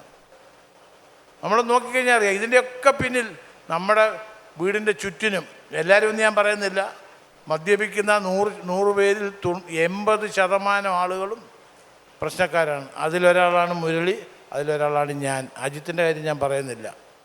ഞങ്ങളൊക്കെ ഇന്നിപ്പോൾ ഇവിടെ ഇരിക്കാൻ എനിക്ക് യോഗ്യത കിട്ടിയത് മാതൃഭൂമി ഒരു ഇൻ്റർനാഷണൽ ഫെസ്റ്റിവലിന് ബുക്ക് ഫെസ്റ്റിവൽ നടത്തുന്നു. രാജശേഖരൻ പിള്ളയെ അവിടെ പിടിച്ചിരുത്തി ഈ സ്റ്റേജിൽ ഇരിക്കാൻ എനിക്കൊരവസരം കിട്ടിയത് ഞാനൊരു അമിത മദ്യാസക്തനായതുകൊണ്ടാണ്. അങ്ങനൊരു കാലം എനിക്കുണ്ടായിരുന്നു. ഇന്നതല്ല ഞാൻ ചെയ്യുന്നത്. ഇന്നൊരാൾ പറയുവാണ് സാർ സഹായം വേണം. ഒരു സഹായം, ഞങ്ങൾ സാമ്പത്തിക സഹായം ഒന്നും ചെയ്യുന്നില്ല. പുഴുത്ത പട്ടിയെപ്പോലെ കിടന്ന സഹോദരനെയോ ഭർത്താവിനെയോ അല്ലെങ്കിൽ അച്ഛനെയോ മകനെയോ ഞങ്ങൾ പോയി ചിലപ്പോൾ കുളിപ്പിച്ച് നല്ല ഡ്രസ്സ് ഇട്ട് അവനെ വീട്ടിൽ കൊണ്ടു നല്ല ഏതെങ്കിലും കടയിൽ കൊണ്ടുപോയി നല്ല ഭക്ഷണം കൊടുത്ത് ചേർത്ത് പിടിക്കും. ആ ചേർത്ത് പിടുത്തത്തോടു കൂടി ഒരുവിധപ്പെട്ട മദ്യാസക്തൻ ഞങ്ങൾക്ക് മുമ്പിൽ കീഴടങ്ങും. കാരണം അവന് കിട്ടാതിരുന്ന സ്നേഹം ഞങ്ങൾ കൊടുക്കും, അവന് കിട്ടാതിരുന്ന കരുതൽ ഞങ്ങൾ കൊടുക്കുന്നു. അതോടുകൂടി ഒരുവിധപ്പെട്ട മദ്യാസക്തൻ, ശരിയാണോ മുരളി ഞാൻ പറഞ്ഞത്? ഒരുവിധപ്പെട്ട മദ്യാസക്തൻ ഇതൊക്കെ നഷ്ടപ്പെട്ടു പോയതാണ്. അവനറിയാതെ പോലും ഒരു രസത്തിന് വേണ്ടി, നമ്മുടെ ഇന്നത്തെ വിഷയത്തിൽ പറയുന്ന പോലെ ആനന്ദത്തിന് വേണ്ടി 1-2 പെഗ് കഴിക്കാൻ തുടങ്ങിയവനാണ്. പക്ഷേ അവസാനം അവൻ ഈ ഒരു അവസ്ഥയിലെത്തുന്ന ആരും ഞാനോ മുരളിയോ ഒന്നും ചിന്തിച്ചതല്ല. ഞാനിന്ന് പറഞ്ഞ പോലെ ഈ കസേരയിൽ ഇരിക്കാൻ എനിക്ക് യോഗ്യത കിട്ടിയിട്ടുണ്ടെങ്കിൽ ഞാനൊരു കുടിയനായതുകൊണ്ട് തന്നെ കിട്ടിയത്. അല്ല രാജശേഖരൻ പിള്ള അതെന്ന് പറഞ്ഞ് എന്നെ വിളിച്ച് ഇവിടെ കയറ്റത്തില്ല. കുടിയനായതുകൊണ്ട് മാത്രമല്ല, കഴിഞ്ഞ 17 വർഷവും 53 ദിവസവുമായിട്ട് ഞാൻ മദ്യത്തിനെതിരെ പ്രവർത്തിക്കുന്ന ആളല്ല. അമിത മദ്യാസക്തി കൊണ്ട് തകർന്നു പോയ ജീവിതം തിരിച്ചു പിടിക്കാൻ തന്നോടൊപ്പം നിന്ന് എനിക്ക് 1 കോടി രൂപ കൊടുത്ത് സഹായിക്കാൻ എൻ്റെ മാർഗ്ഗമില്ല, അല്ലെങ്കിൽ 1 ലക്ഷം കൊടുത്ത് സഹായിക്കാൻ മാർഗ്ഗമില്ല. പക്ഷേ ഒരു ചെറുപ്പക്കാരൻ്റെ നഷ്ടപ്പെട്ടു പോയ ജീവിതം തിരിച്ചു പിടിക്കാൻ അവനോടൊപ്പം കൈകോർത്ത് പിടിച്ച് അവനെ സംരക്ഷിച്ച് സുബോധാവസ്ഥയിലെത്തിക്കുക എന്നൊരു പ്രോസസ്സ് എന്നെ കൊണ്ട് കഴിയും. 5 പൈസ ചിലവില്ല. 2 നല്ല വാക്ക് പറഞ്ഞാൽ മതി. എനിക്കറിയാൻ പ്രിയമുള്ളവരെ, ഇതുപോലെ വർഷങ്ങൾക്ക് മുമ്പ് ഒരു സ്ത്രീ എന്നെ വിളിച്ചു പറഞ്ഞു അവരുടെ ഭർത്താവ് പ്രശ്നക്കാരനാണ് സാറേ, വലിയ ഉയർന്ന ഉദ്യോഗസ്ഥനാണ്, റിട്ടയർ ചെയ്യാൻ 2 വർഷമേ ഉള്ളൂ, ഒന്ന് സഹായിക്കാമോ എന്ന് ചോദിച്ചു. ഞാൻ അദ്ദേഹത്തിൻ്റെ കൺസെൻറ്റ് ചോദിച്ചില്ല. അദ്ദേഹത്തിൻ്റെ ഭാര്യ പറഞ്ഞു, അവർ ഈ പറയുന്ന പോലെ ഒരു വലിയ ഗസറ്റ് ഓഫീസറാണ്. അവരുടെ വാക്ക് കേട്ട് ഞാൻ പിറ്റേ ദിവസം രാവിലെ അവരുടെ വീട്ടിൽ ചെല്ലുന്നു. ഈ മനുഷ്യൻ വീടിൻ്റെ ഫ്രണ്ടിൽ നിൽപ്പുണ്ട്. എന്നേക്കാൾ വലിപ്പമുള്ള, ഇപ്പോൾ എനിക്ക് 93 കിലോ ഉണ്ട്, എന്നേക്കാൾ വലിപ്പമുള്ളൊരു പട്ടിയാണ് ഗേറ്റിൻ്റെ അവിടെ നിൽക്കുന്നത്. അല്ല, ഗേറ്റിൻ്റെ അവിടെ എന്നേക്കാൾ വലിപ്പമുള്ള ആ മനുഷ്യൻ ഗേറ്റിൻ്റെ അവിടെ നിൽക്കുകയാണ്. എന്നെ കണ്ടുകൊണ്ട് ഞാൻ പറഞ്ഞു, ഇന്നലെ സാറിൻ്റെ വൈഫ് വിളിച്ചിരുന്നു, കാണാൻ വന്നതാണ്. അദ്ദേഹം ആ ഓസ് അവിടെ ഇട്ടു, ചെടിക്ക് നനച്ചുകൊണ്ടിരുന്ന ഓസ് അവിടെ ഇട്ടു. സ്വാഭാവികമായിട്ട് നമ്മളെന്തോ വിചാരിക്കുന്നത്, ഇപ്പോൾ ഉടുപ്പൊക്കെ ഇട്ട് കൈയും കാലും കഴുകിയിട്ട് വരാനായിരിക്കും എന്ന് വിചാരിച്ച്. എന്നേക്കാൾ വലിപ്പമുള്ളൊരു പട്ടിയെയാണ് മനുഷ്യൻ അഴിച്ചു വിട്ടത്. ഞാൻ ഗേറ്റ് തുറന്ന് അകത്ത് കയറി. എന്ത് ചെയ്യാനൊക്കും? ഗേറ്റ് പൂട്ടി എനിക്ക് പുറത്തോട്ടിറങ്ങാനൊക്കത്തില്ല. പിന്നെ ഓടി ഞാൻ അവരുടെ വീട്ടിൽ കയറി. ഞാൻ ആ സ്ത്രീയോട് പറഞ്ഞു, മാഡം ഇന്നലെ വിളിച്ച ആളാണ് ഞാൻ, ഭർത്താവിന് കൈ കൊടുക്കാൻ വന്നത്, കൈ കൊടുത്ത് ചേർത്ത് പിടിക്കാൻ വന്ന് എനിക്ക് തന്ന ശിക്ഷ. പക്ഷെ അദ്ദേഹം അറിഞ്ഞിരുന്നില്ല. ഞാൻ രാവിലെ ചെല്ലുമെന്ന് ഭാര്യ പറഞ്ഞില്ല. ചെന്നത് ഈ പറയുന്നവർ സഹായിക്കാനാണെന്നും അങ്ങനെ അറിയത്തില്ല. കാരണം അദ്ദേഹം രാവിലെ കഴിച്ചിട്ട് നിൽക്കുക. പക്ഷേ പ്രിയമുള്ളവരെ, ഞാൻ കാര്യങ്ങൾ പറഞ്ഞപ്പോൾ അദ്ദേഹം പറഞ്ഞു, സാറേ സോറി. പക്ഷേ അദ്ദേഹം ഞാൻ വിളിച്ചിടത്ത് എൻ്റെ കൂടെ വന്നില്ല. 6 മാസം കഴിഞ്ഞ് അദ്ദേഹം റിട്ടയർ ചെയ്യുന്നതിൻ്റെ തലേ ദിവസം എൻ്റെ അടുത്ത് വന്നു, സാർ ക്ഷമിക്കണം, ഞാൻ അന്നൊരു ദ്രോഹം സാറിനോട് ചെയ്തു. പക്ഷേ ഞങ്ങളുടെ ആൽക്കഹോളിക്സ് അനോണിമസിൻ്റെ മീറ്റിങ്ങിൽ വരാനോ പങ്കെടുക്കാനോ അദ്ദേഹത്തിൻ്റെ അനുഭവം ഷെയർ ചെയ്യാനോ ഒന്നും തയ്യാറായില്ല. അദ്ദേഹം ഈ പറയുന്ന ഒരു 60 വയസ്സും കഴിഞ്ഞ് 3-4 ആഴ്ച കഴിഞ്ഞപ്പം മരണത്തിന് കീഴടങ്ങി. കുടിച്ച് മരിക്കുകയായിരുന്നു, കുടിച്ച് ആത്മഹത്യ ചെയ്യുകയായിരുന്നു. പ്രിയമുള്ളവർ, അതുകൂടെ പറയാം, അമിത മദ്യാസക്തി ഉള്ളതിൽ ബഹുഭൂരിപക്ഷം ആളുകളും, അമിത മദ്യാസക്തി എന്ന് പറയുന്നത് കുടുംബരോഗമാണ്, രോഗമാണ്. അതുകൂടാതെ കുടുംബരോഗമാണ്. നിങ്ങൾ ശ്രദ്ധിച്ചിട്ടുണ്ടാവും, ഏതെങ്കിലും വീട്ടിൽ ഒരു മദ്യാസക്തനുണ്ടെങ്കിൽ അദ്ദേഹത്തിൻ്റെ ഭാര്യയെ കണ്ട് നിങ്ങളൊന്ന് സംസാരിച്ച് നോക്കണം. ആ വീട്ടിൽ സന്തോഷമില്ല, ആ വീട്ടിലെ അവരും മാനസിക രോഗിയാണ്. അതുപോലെ തന്നെ ആ വീട്ടിൽ കുട്ടികളുണ്ടെങ്കിൽ അവരും ഒരു പരിധിവരെ മാനസിക രോഗികളാണ്. ഇതിന് ഇന്ന് വരെ ട്രീറ്റ്മെൻറ്റ് കണ്ടുപിടിച്ചിട്ടില്ല. ആൽക്കഹോളിക്സ് അനോണിമസ് നിങ്ങളോട്, ഈ മദ്യാസക്തരോട് പറയുന്നത് ഒന്നും ചെയ്യേണ്ട. നേരത്തെ അജിത്ത് പറഞ്ഞ പോലെ ജാതിയില്ല, മതമില്ല, വിദ്യാഭ്യാസം പ്രശ്നമല്ല, രാഷ്ട്രീയം പ്രശ്നമല്ല, മദ്യപാനം പ്രശ്നമാണോ? യെസ്. ആ 3 അക്ഷരം പറയാൻ ഒരു മദ്യാസക്തൻ തയ്യാറാണെങ്കിൽ ആൽക്കഹോളിക്സ് അനോണിമസിലെ ഞങ്ങൾ അദ്ദേഹത്തെ സഹായിക്കാൻ ഏത് സമയത്തും ഏത് പാതിരാത്രിയാണെങ്കിലും. അങ്ങനെ 17 വർഷത്തിന് മുമ്പ് ഒരു മെസ്സേജ് കിട്ടി വന്ന ഒരാളാണ് ഞാൻ. ഒരു മദ്യപാനിയുടെ ജീവിതത്തിൽ അല്ലെങ്കിൽ മദ്യം കഴിക്കുന്ന ഒരാളുടെ ഒരു 3 ഘട്ടത്തിലൂടെ കടന്നു പോകുന്ന നമുക്ക് വിചാരിക്കാം. മദ്യം കഴിച്ചു തുടങ്ങുന്ന ഒരു കാലം, മദ്യപാനിയാകുന്ന ഒരു കാലം, മദ്യാസക്തനാകുന്ന അടുത്ത ഘട്ടം. അതെ. ഈ ഘട്ടങ്ങൾ എങ്ങനെയാണ് ഒരു മദ്യപാനിക്ക് പിന്നീടെങ്കിലും തിരിച്ചറിയാൻ കഴിയും? എങ്ങനെയാണ് ഒരാളും ഇതുപോലെ അമിത മദ്യാസക്തനാകണമെന്നും പറഞ്ഞല്ല കുടി തുടങ്ങുന്നത്. എൻ്റെ കാര്യം പറഞ്ഞാൽ 24-ാമത്തെ വയസ്സിൽ എനിക്കൊരു സ്ഥാപനത്തിൽ ജോലി കിട്ടി. 24 വയസ്സേ ഉള്ളൂ, കൈ നിറച്ച് ശമ്പളം. അത് തന്നെയല്ല, നാട്ടിൻപുറത്തുകാരനായ ഞാൻ തിരുവനന്തപുരം പോലെ മഹാനഗരത്തിൽ വന്ന് 24-ാമത്തെ വയസ്സിൽ കൈ നിറച്ച് ശമ്പളം കിട്ടുക എന്ന് പറഞ്ഞാൽ ചിന്തിക്കാൻ പറ്റുന്നില്ല. അന്ന് രാത്രി എൻ്റെ സുഹൃത്തുക്കൾ എന്നോട് പറഞ്ഞു, രാജശേഖര, ഇന്ന് രാജശേഖരൻ്റെ വക, അമ്മ ചത്താലും ചിലവ്, അച്ഛൻ ചത്താലും ചിലവ്, ഭാര്യ മരിച്ചാലും ചിലവ്, എന്തിനും അന്നും ഉണ്ട്. 81-ലെ കഥയാണ് പറയുന്നത്. 981-ൽ എൻ്റെ മുമ്പിലിരിക്കുന്ന പലരും ആ സമയത്ത് ജനിച്ചിട്ടില്ല. പറയുന്നു രാജശേഖരൻ്റെ വക ഇന്നത്തെ ചിലവെന്ന്. ഞാൻ അവരോട് പറഞ്ഞു, ചിലവ് ചെയ്യാം, പൊറോട്ട ഇറച്ചി വാങ്ങിച്ചു തരാം, മദ്യം എനിക്ക് പറ്റത്തില്ല. പക്ഷേ മദ്യം എനിക്ക് പറ്റത്തില്ല എന്ന് പറയുമ്പോൾ ഒന്ന് ഓർക്കണം, 24 വയസ്സേ ആയിട്ടുള്ള 60 വയസ്സ് വരെ ഞാൻ അവരുടെ കൂടെ ജോലി ചെയ്യേണ്ട, എനിക്ക് പാര പണിയും.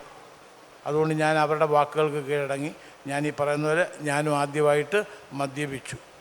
അന്ന് തുടങ്ങിയ മദ്യം ഓരോ മാസവും ശമ്പളം കിട്ടുമ്പം മാസത്തിലൊന്നുള്ള രീതിയിലാണ്. സാറിൻ്റെ ചോദ്യത്തിന് ഒരു മറുപടിയാണ്, മാസത്തിലൊന്നെന്നുള്ള രീതിയിലായിരുന്നു ഞാൻ കുടിച്ചത്. പക്ഷേ ക്രമേണ എൻ്റെ ജീവിത സാഹചര്യങ്ങൾ മാറി. എനിക്ക് സാലറി കൂട്ടി കിട്ടി, ഇൻക്രിമെൻറ്റ് കൂടി, എനിക്ക് ബന്ധങ്ങൾ കൂടി, ഞാൻ വിവാഹം കഴിച്ചു, കുട്ടികളുണ്ടായി, ഒരു വീട് വെച്ചു. ഇതിൻ്റെ ഇടയ്ക്ക് എൻ്റെ കുടിയുടെ ജീവിതം മാറി. ഞാൻ മാസത്തിലൊരിക്കൽ കഴിച്ചുകൊണ്ടിരുന്ന ഞാൻ എല്ലാ ആഴ്ചയിലും വീക്കിലി ഓഫിന് കഴിക്കുന്ന ലെവലിലേക്ക് മാറി. ക്രമേണ വീക്കിലി ഓഫ് എന്നുള്ളത് മാറി എല്ലാ ദിവസവും വൈകുന്നേരം കഴിക്കുന്നൊരവസ്ഥയിലേക്ക് മാറി. ഞാനിങ്ങനെ മാറിക്കൊണ്ടിരിക്കുന്നതൊന്നും ഞാൻ അറിയുന്നുണ്ടായിരുന്നില്ല. അവസാനം 3-ാമത്തെ എന്ന് പറയുന്നത്, രാവിലെ കിടന്നുകൊണ്ട് തന്നെ നോക്കും കട്ടിലിൻ്റെ താഴെ മദ്യക്കുപ്പി ഉണ്ടോയെന്ന്. ഇല്ല. വീടിൻ്റെ പുറത്ത് ഞാൻ നേരത്തെ പറഞ്ഞ ഒരു പട്ടിയെപ്പോലെ അലഞ്ഞു നടക്കും. തെങ്ങിൻ്റെ ചുവട്ടിലോ ചെടിച്ചട്ടിയിലോ അങ്ങനെ കുപ്പി വെച്ചിട്ടുണ്ടോ? ഇല്ല. അടുക്കളയിൽ പോയി നോക്കും. ഇല്ല. ഒരു ഭ്രാന്തൻ്റെ അവസ്ഥയായി കഴിയുമ്പോൾ ഭാര്യ ചോദിക്കും, എന്തുവായി കിടന്ന് തപ്പുന്നത്? മിണ്ടത്തില്ല. നീ കാരണമാടി ഞാൻ ഈ കുടിയനായത് എന്ന് പറഞ്ഞ് ഉടൻ തന്നെ സ്കൂട്ടർ എടുത്തുകൊണ്ട് അടുത്ത ബാറിൽ പോയി 2 പെഗ് അടിച്ചെങ്കിൽ മാത്രമേ എനിക്ക് എൻ്റെ ആ ദിവസം ആരംഭിക്കത്തുള്ളൂ. അല്ലെങ്കിൽ എൻ്റെ കൈ വിറയല്ല. പ്രിയമുള്ളവർ, ഇന്നിപ്പോൾ എൻ്റെ കൈ വിറയ്ക്കുന്നില്ല. ഇന്നെനിക്ക് ഏത് ആഹാരവും കഴിക്കാം, ഒരു പ്രശ്നമില്ല. അതാണ് 3-ാമത്തെ ലെവലെന്ന് പറയുന്നത്. എന്ന് പറഞ്ഞാൽ എന്നെ ക്രമേണ അമിത മദ്യാസക്തനാക്കി എന്നുള്ളതാണ്. എൻ്റെ കൂട്ടുകാരൊക്കെ പിടിച്ചിട്ടുണ്ട് പലരും, അവർക്കൊക്കെ അറിയാവുന്ന ഈ കഥകളൊക്കെ. പക്ഷേ അവരിൽ ഒരാൾ പോലും തിരിച്ചറിഞ്ഞിരുന്നില്ല ഞാൻ ഈ മദ്യത്തിൽ. എൻ്റെ ധാരണ എനിക്ക് എപ്പോൾ വേണേലും പിടിച്ചു നിർത്താമെന്നായിരുന്നു. തെറ്റായ ധാരണയായിരുന്നു. ഞാൻ തിരുവനന്തപുരത്ത് ഞാൻ കാണാത്ത ഡോക്ടർമാരില്ല, ഞാൻ ഡി അഡിക്ഷന് പോകാത്ത ഡി അഡിക്ഷൻ സെൻറ്റേഴ്സ് ഇല്ല. പക്ഷേ അതുകൊണ്ടൊന്നും എൻ്റെ കുടി പരിഹരിക്കാൻ പറ്റിയില്ല. ഞാൻ കുടിച്ചുകൊണ്ടിരുന്ന ബാറുകൾ മാറ്റി നോക്കി, ഞാൻ കഴിച്ച മദ്യം മാറ്റി നോക്കി, കൂട്ടുകാരെ ഒഴിവാക്കി നോക്കി, ഒന്നും എനിക്ക് ശാശ്വത പരിഹാരം ഉണ്ടായില്ല. ഒരു ദിവസം ആൽക്കഹോളിക്സ് അനോണിമസിൻ്റെ മീറ്റിങ്ങിലേക്ക് കയറി ചെന്ന് അവർ പറഞ്ഞു, അനുഭവങ്ങളും ശക്തിയും പ്രതീക്ഷയും പങ്കുവെക്കുന്ന സ്ഥലമാണിത്. നിങ്ങൾക്ക് എന്ത് വേണേലും പറയാൻ രാജശേഖര, അതിൽ കൂടെ നിങ്ങൾക്ക് ഒരു ദിവസത്തേക്ക് മദ്യത്തിൽ നിന്ന് മാറി നിൽക്കാൻ പറ്റും. ശരിയായിരുന്നു. ഞാനൊരു പരീക്ഷണം പോലെ നടത്തി നോക്കി, ഒന്ന് പോയി നോക്കാം. ഞാൻ പോയി കാര്യങ്ങൾ പറഞ്ഞു. അവർ പറഞ്ഞ ഒറ്റ കാര്യം, നിങ്ങൾക്ക് കുടിക്കണേ കുടിച്ചോ, അതല്ല നിങ്ങൾക്കൊരു ലക്ഷ്യമുണ്ട്, അങ്ങനെയാണെങ്കിൽ ഇന്നത്തെ ആദ്യത്തെ പെഗ് നാളത്തേക്ക് മാറ്റി വെക്കാൻ പറഞ്ഞു. പ്രിയമുള്ളവരെ, 17 വർഷവും 53 ദിവസത്തിന് മുമ്പ് ഞാൻ ഒഴിച്ചു വെച്ചിരുന്ന ആദ്യത്തെ പെഗ് ഇപ്പോഴും അവിടെ ഇരിപ്പുണ്ട്. അത് കുടിക്കാതെ ഓരോ ദിവസമായിട്ട് മുന്നോട്ട് പോയിക്കൊണ്ടിരിക്കുകയാണ്. എന്ത് ഈസി, 5 പൈസ ചിലവില്ല. ശരി, കുറച്ച് കാര്യങ്ങളുണ്ടായിരുന്നു, പക്ഷേ നമുക്ക് 10 മിനിറ്റോടെ ഉള്ളൂ. അതുകൊണ്ട് ചോദ്യങ്ങളിലേക്ക് കിടക്കാം. പക്ഷേ ഒരു പ്രധാന പ്രശ്നമായിട്ട് എനിക്ക് തോന്നി, ഈ പാനലിൻ്റെ തന്നെ ഒരു പ്രശ്നം, കേരളത്തിലെ മദ്യത്തിൻ്റെ ഏറ്റവും വലിയ ഇരകൾ എല്ലാ രീതിയിലും സ്ത്രീകളായിരിക്കും. 2 രീതിയിലാണ്. ഒന്ന്, മദ്യാനന്തം അവർക്ക് നിഷേധിക്കപ്പെട്ടിട്ടുണ്ട്. നമ്മുടെ പൊതുവേദികളിലെ മദ്യാനന്തം എന്നൊന്നുണ്ടെങ്കിൽ ആ വേദികളിൽ സ്ത്രീകൾ വളരെ അപൂർവമായി മാത്രമേ ഉള്ളൂ. മദ്യത്തിൻ്റെ എല്ലാ ദുരന്ത ഫലങ്ങളും അനുഭവിക്കേണ്ടി വരുന്നതും അവർ തന്നെയാണ്. തകരുന്ന വ്യക്തിജീവിതങ്ങൾ, വൈകാരിക പ്രശ്നങ്ങൾ, കുടുംബജീവിതം, ആരോഗ്യ പ്രശ്നങ്ങൾ, ഇതിൻ്റെ എല്ലാം ഫലം അനുഭവിക്കേണ്ടി വരുന്നവരാണ്. അതുകൊണ്ട് സ്ത്രീകൾ ഇതെങ്ങനെ അനുഭവിക്കുന്നു എന്നുള്ളത് സദസ്സിൽ നിന്ന് ആരെങ്കിലും പറയും എന്ന് ഞാൻ പ്രതീക്ഷിക്കുന്നു. അപ്പം നമ്മളും ഇതേപോലെയൊക്കെ തന്നെ കോളേജിൽ പോകുമ്പോൾ കള്ളു കുടിക്കും. നമ്മൾ വിമൻസ് കോളേജിലാണ് പഠിച്ചത്. അപ്പോൾ അവിടെയും കള്ളു കുടിക്കുന്ന ഈ പറഞ്ഞ അനുഭവങ്ങളൊക്കെ ഉണ്ട്. ഒരു വ്യത്യാസം എന്ന് വെച്ചാൽ ഒരു വേദിയിൽ കള്ളു കുടിച്ച് മാറി എനിക്കിപ്പോൾ ഒരു നല്ല ജീവിതമാണെന്ന് പറയാൻ കേരളത്തിൽ ആണുങ്ങളെ വിളിക്കും. പക്ഷെ അത് പറയുന്ന സ്ത്രീകളെ എത്രമാത്രം വേദിയിൽ വിളിക്കുമോ അതോ അതിനെപ്പറ്റി പറഞ്ഞ് അവരെ ഷെയിം ചെയ്യുന്ന ഒരു കൾച്ചറാണ് കേരളത്തിൽ. ഇപ്പം ഞാനൊരു ആൽക്കഹോളിക് ആയിരുന്നു. എൻ്റെ ഡിപ്രഷൻ ഞാൻ സെൽഫ് മെഡിക്കേറ്റ് ചെയ്തത് ആൽക്കഹോൾ വെച്ചാന്ന് പറഞ്ഞാൽ ഒരിക്കലും അതിനൊരു അക്സെപ്റ്റൻസ് ഇല്ല ഇന്നും എൻ്റെ ജനറേഷനിൽ പോലും. അപ്പം ഇങ്ങനത്തെ ഒരു വേദിയിൽ അതാണ് നമ്മൾ കാണുന്നത്. ഇപ്പം എൻ്റെ അച്ഛന് ഈ വേദിയായിട്ട് റിലേറ്റ് ചെയ്യാൻ പറ്റുമായിരിക്കും, പുള്ളിക്കാരനും ഒരു ആൽക്കഹോളിക്കായിരുന്നു. പക്ഷേ എൻ്റെ തലമുറയിലെ സ്ത്രീകൾ സന്തോഷത്തിനാണോ വിഷാദത്തിനാണോ അതോ നമ്മൾ കള്ളു കുടിക്കുന്നവരുടെ ശല്യം കാരണം ജീവിക്കുകയാണോ അതോ നമ്മളാണോ കള്ളു കുടിച്ച് ശല്യം ചെയ്യുന്നത്, ഇതൊക്കെ ആ ഒരു ഡൈവേഴ്സിറ്റി ഇപ്പോഴും ഈ കോൺവെർസേഷൻസിൽ വന്നിട്ടില്ല. അതുകൊണ്ട് ആ ചോദ്യം ചോദിച്ചത് വളരെ, ഞങ്ങൾ ഈ സെഷനിലേക്ക് വന്നത് പക്ഷേ ഇത് കേരളത്തിൽ ഒരു വലിയ റെലവൻറ്റ് ടോപ്പിക്കാണ്. ഇതിൻ്റെ എക്കണോമിക്സ് എന്തായിരിക്കും, ഇതിൻ്റെ ഒരു സോഷ്യൽ ഷെയിമിങ്, ആ ബ്ലെയിമിങ്, ഇതിൻ്റെ ഒരു എന്താണ് സ്ത്രീകളുമായിട്ടുള്ള ഒരു ഇൻ്റർസെക്ഷനൊക്കെ അറിയാൻ വേണ്ടിയാണ് വന്നത്. കേട്ടതിൽ സന്തോഷമുണ്ട്. പക്ഷേ ഇനിയും ഇതിൽ സംസാരിക്കാൻ ആൾക്കാരുണ്ടെന്നും കൂടി കരുതേണ്ടതാണ്. ഹൃദ്രോഗവും അതുപോലെ തന്നെ ക്യാൻസറും കഴിഞ്ഞാൽ ഇന്ന് സമൂഹത്തിനെ ഏറ്റവും കൂടുതൽ പിടിച്ചുലയ്ക്കുന്ന ഒരു അസുഖമാണ് ഈ ആൽക്കഹോളിസം. ഞാൻ പറഞ്ഞതല്ല, വേൾഡ് ഹെൽത്ത് ഓർഗനൈസേഷൻ പറഞ്ഞതാണ്. ആരോഗ്യകരമായ മദ്യപാനം എന്നൊന്നുണ്ടോ? ആരോഗ്യകരമായ അല്ലെങ്കിൽ സോഷ്യൽ ഡ്രിങ്കിങ് എന്നൊന്നുണ്ടോ? അല്ല, ഒരാൾ പിന്നെ ഒരു 2-3 പെഗ് മദ്യം കഴിച്ചിട്ട് അവരെ കുടുംബത്തിനോ അവരെ മക്കൾക്കോ അല്ലെങ്കിൽ അയാൾ ജോലിക്കോ ഒരു ബാധ്യതയില്ലെങ്കിൽ ആ മദ്യപാനം തെറ്റാന്നുള്ളൊരു അഭിപ്രായം എനിക്കില്ല. ആ മദ്യപാനം എന്തായാലും അവർ അതുപോലെ തന്നെ കൊണ്ടുപോയാൽ അവർക്ക് നല്ലത്. പക്ഷെ ഒരു സോഷ്യൽ ഡ്രിങ്കേഴ്സ് എപ്പോൾ വേണ്ടിക്കും ആൽക്കഹോളിക് ആവാം. അതിൻ്റെ കാരണം എന്താ? ജനറ്റിക് ആണോ? അത് ജനറ്റിക് തന്നെയാണെന്നാണ് പഠിച്ച വിദഗ്ധന്മാർ പറയുന്നത്. അതെ. ഒരച്ഛൻ മദ്യപാനിയായെങ്കിൽ മകൻ മദ്യപാനിയാവാനുള്ള ചാൻസ് കൂടുതലാണെന്നാണ് പറയുന്നത്. അല്ല, അത് നേരെ തിരിച്ചു ആകത്തില്ലേ? മദ്യത്തോടുള്ള വിരോധമായി മാറത്തില്ലേ? അങ്ങനെയുണ്ട്. അങ്ങനെ ഒരുപാട് ആൾക്കാരുണ്ട്. പിന്നെ നമ്മുടെ നാട്ടിലെ മദ്യ സംസ്കാരം തന്നെ മാറ്റണം എന്നുള്ള അഭിപ്രായമാണ് ഞാൻ പറയുന്നത്. ഇപ്പം നമ്മളിപ്പോൾ ഗോവ ഒരുപാട് മദ്യം ഉള്ള സ്ഥലം. അപ്പോൾ നമ്മളവിടെ മദ്യപിച്ച് റോഡ് കിടക്കുന്ന ആൾ വളരെ കുറവാണ്. അപ്പം നമ്മുടെ ഈ കേരളത്തിലെ മദ്യ സംസ്കാര രീതി തന്നെ മാറ്റണം എന്നൊരു എൻ്റെ ഒരു അഭിപ്രായം ഞാൻ പറയുന്നത്. അവരാരെങ്കിലും വഴി കിടക്കുന്നുണ്ടെങ്കിൽ അത് മലയാളിയായിരിക്കും തീർച്ചയായിട്ടും. ഇത് തന്നെയാണ് പ്രധാന പ്രശ്നം. മദ്യത്തെക്കുറിച്ച് തുറന്ന് സംസാരിക്കാൻ തന്നെ നമുക്ക് മടിയാണ്. മദ്യത്തിൻ്റെ ഒരു ടാബുവായി ഇങ്ങനെ വെച്ചുകൊണ്ടിരിക്കുന്നുണ്ട്. ഇതിനെ മറികടക്കേണ്ടതുണ്ട്. ഇതിനെ അഭിമുഖീകരിച്ചുകൊണ്ട് മാത്രമേ ഇതിനെ മറികടക്കാൻ പറ്റുകയുള്ളൂ എന്നുള്ള ഒരു ബോധ്യം നമുക്കുണ്ടാണ്. ഇത് നമ്മൾ എല്ലാവരും ഗോപ്യമായി ചെയ്യേണ്ട എന്തൊരു അതെ. ഒരാൾ മദ്യപിച്ചാൽ ഒരു വീട്ടിൽ ആൽക്കഹോളിക് ഉണ്ടായാൽ അത് അവരെ നമ്മുടെ സമൂഹം അവരെ വീട്ടുകാരോട് കാണിക്കുന്ന രീതി, അവരെ അമ്മ, അവരെ അച്ഛൻ, അവരെ ഭാര്യമാർ, അവരെ മക്കളോട് കാണിക്കുന്ന രീതിയാണ് മാറ്റം വരുന്നത്. കാരണം അവരെന്ത് തെറ്റ് ചെയ്തു? കാരണം ഒരാൾ മദ്യപിച്ച് അയാൾ ഇഷ്ടത്തിൽ നടക്കുന്നത്, അയാൾ ചിലപ്പം മദ്യപിച്ച് മരിക്കുമായിരിക്കും. പക്ഷെ അവരെ വീട്ടുകാരോട് സമൂഹം കാണിക്കുന്ന രീതിയാണ് മാറ്റേണ്ടത്. ബോധവൽക്കരണം അത് നിർബന്ധമായിട്ടും വേണ്ടുന്നൊരു കാര്യമാണ്. മദ്യത്തിനെ പ്രോത്സാഹിപ്പിക്കുന്നതിനോട് അനുസരിച്ച് ബോധവൽക്കരണം നടത്തണം. എന്നാലേ നമ്മുടെ ആൾക്കാർ രക്ഷപ്പെടുള്ളൂ. നിങ്ങളുടെ ഗ്രൂപ്പിൽ ആർക്കെങ്കിലും മദ്യം കഴിച്ച് ആരോഗ്യ പ്രശ്നം ഉണ്ടാക്കി അതിൻ്റെ പേരിലുള്ള? സത്യത്തിൽ മദ്യം കഴിക്കുന്നത് എന്തായിരുന്നാലും ഒരു നല്ല കാര്യമല്ല. പിന്നെ ഇപ്പോൾ ഈ ടാർഗറ്റും പ്രഷറും എല്ലാം കഴിഞ്ഞതിന് ശേഷം വൈകിട്ട് ഒരു റിലാക്സേഷന് വേണ്ടി ഒരു 2-3 കഴിക്കുന്നതിൽ വലിയ തെറ്റില്ല എന്നുള്ളൊരു കണക്കൂട്ടൽ, അങ്ങനെ ഒരു ചിന്തയുള്ള ഒരാളാണ് ഞാൻ. പക്ഷേ സോഷ്യൽ ആൻഡ് റെസ്പോൺസിബിൾ ഡ്രിങ്കിങ് എന്താണെന്ന് മലയാളികൾക്ക് അറിഞ്ഞുകൂടാ. അതാണ് മെയിൻ കാരണം. ഒരു 2-3 പെഗ്ഗിലൊന്നും നിർത്തില്ല. ഒരേ വേവ് ലെങ്ത്തുള്ള 5 പേര് മദ്യപിക്കാൻ ഇരുന്ന് കഴിഞ്ഞാൽ ഒരുപാട് ടോപ്പിക്കായി, ഒരുപാട് കഥയായി. കഥയുടെ പുറകെ, അതായത് എന്നും അവർ കാണുന്നവരാണെങ്കിലും എന്നും ഒരു കഥ കാണും. അവർക്ക് സംസാരിക്കാൻ ഒരു ടോപ്പിക്ക് കാണും.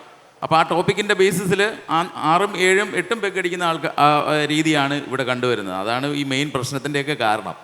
പിന്നെ ഇന്നത്തെ തലമുറയിൽ ഈ മദ്യം കൊണ്ട് ആരും ഇപ്പം വലിയ ആക്രമണമൊന്നും നടന്നതായിട്ട് കാണുമായിരിക്കാം. രത്നച്ചുരുക്കം. മയക്കുമരുന്നാണ് ഏറ്റവും മോശമായ ഒരു അത് കാരണമാണ് മിക്കവാറും ഈ ആക്രമണങ്ങളും സാധാരണ ഇങ്ങനെയുള്ള ഈ കാര്യങ്ങളൊക്കെ നടക്കുന്നത്. മദ്യം കൊണ്ടങ്ങനെ വലിയ പ്രശ്നമുണ്ടായി എന്ന് എനിക്ക് തോന്നുന്നില്ല. പക്ഷേ മദ്യപാനം നല്ലതല്ല. 2 3 ഒക്കെ കഴിച്ച് നിർത്തുകയാണെങ്കിൽ കുഴപ്പമില്ല. അതെത്ര പേർക്ക് കഴിയും എന്നുള്ളത് എല്ലാവരും തുടക്കുന്ന 2 3 കഴിച്ച് തുടക്കുന്നവരാണ്. പക്ഷേ സമൂഹമല്ല, എല്ലാ സമൂഹത്തിനും എന്തെങ്കിലും, എല്ലാ വ്യക്തികൾക്കും എന്തെങ്കിലുമൊക്കെ ലഹരികളുണ്ടാവും. ആ ലഹരി ഏറ്റവും അപകടം കുറഞ്ഞ ലഹരി ഏതാണ് എന്നുള്ളതും കൂടെ കണ്ടെത്തണം. പക്ഷേ ഇന്നിപ്പോൾ വ്യാപിക്കുന്ന ലഹരിയുടെ ഒരു വ്യാപനം വെച്ച് നോക്കുമ്പോൾ മദ്യം കൺട്രോൾ ചെയ്ത് കഴിക്കാമെങ്കിൽ ഒരു അപകടം കുറഞ്ഞ രീതിയിൽ കൊണ്ടുപോകാവുന്ന ഒരു സാധനമാണെന്നാണ് തോന്നുന്നത്, ഒരു സാമൂഹ്യ വിപത്ത് എന്നുള്ള രീതിയിൽ. മദ്യം കൺട്രോൾ ചെയ്ത് മദ്യപിക്കാൻ പറ്റുവാണെങ്കിൽ അത് തെറ്റാണെന്ന് നമുക്ക് പറയാൻ പറ്റില്ല. അതാണല്ലോ മദ്യ ആനന്ദം എന്ന് പറയുന്നത്. പക്ഷേ അനന്തരം എത്തിച്ചേരുന്നത് അന്തകനായിട്ടാണ് വരുന്നത്. അതാണ് നമ്മുടെ സബ്ജക്റ്റ് അത് തന്നെയാണ്. അവസാനം അവൻ അന്തകനായിട്ട് മാറുകയാണ്. ഇന്ന് ഏറ്റവും കൂടുതൽ ചെറുപ്പക്കാരാണ് ആൽക്കഹോളിക്സ് അനോണിമസിലേക്ക് വന്നുകൊണ്ട് 20 22 വയസ്സുള്ളവരാണ്.